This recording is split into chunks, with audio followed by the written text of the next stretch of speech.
campaign because I don't want the Colorworld to be limited to a black and white format. We are multi-dimensional. We want to see, we want to touch, we want to hold it in our hand. I think that's why we always want to see the books we love put into movie format.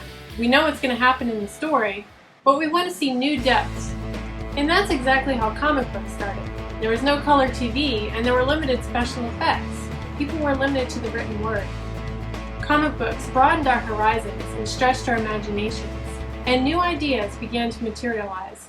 In 1933, two 19-year-old boys dreamt up Superman, and that's when the era of superheroes really began. The Colorworld series is about superpowers, but I wasn't thinking about that when I began to write the story.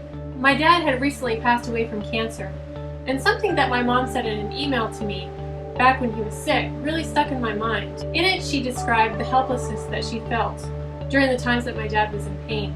She said to us kids, never underestimate the connection that you can feel simply by touching another person.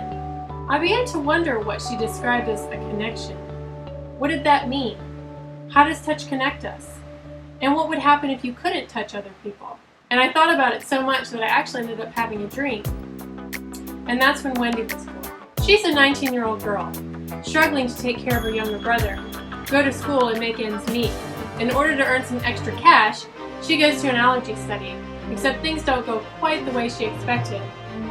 The fact that it shared a parallel with the Rogue story really didn't occur to me until after the fact. I was simply trying to answer the question I had. It was supposed to be a simple story, but I got sucked into Wendy's world, the Colorworld, and I had so many more questions that I wanted to answer, so I kept writing. And what resulted was a 7-book series. I think this is exactly what happened when Superman was born. They were curious about this idea of people having superhuman abilities. The superhero idea hasn't died since.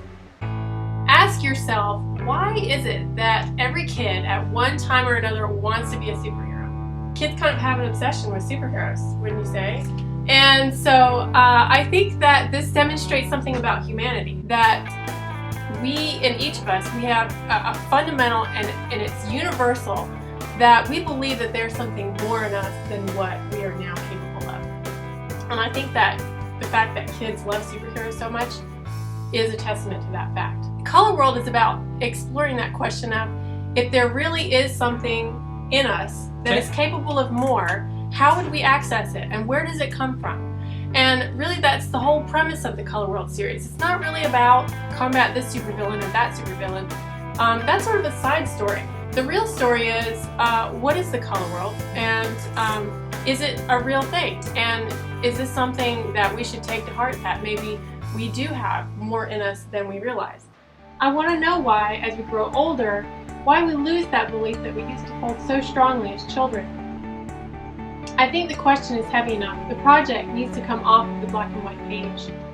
I want to do that with this campaign. First and foremost, Kickstarter funds will be used to create an illustrated version of the series. We currently have an artist who's been working on bringing the pages of the Colorworld to life through illustration. If we meet our stretch goal, I'd like to develop graphic novels so that the entirety of the series can be seen in visual format. We're also working on gathering a team of people so that we can create YouTube videos and interactive discussions on social media. Let me tell you why I know this series is important. I recently watched a video in which they interviewed parents and their children separately. When they asked the parents how they saw the future of the world for their children, the parents were really negative. They believed that the world was in a place that it couldn't come back from. Wars, the environment, violence. They believed these were things that their children would be forced to face one day. However, when they interviewed their children, the kids had an entirely different perspective. They talked about their plans for the future, their dreams, how they were going to accomplish them. They looked forward to their future. The bottom line is, adults believe that changing things is impossible, but kids think anything is possible. And I believe that the Colorworld will make you believe again.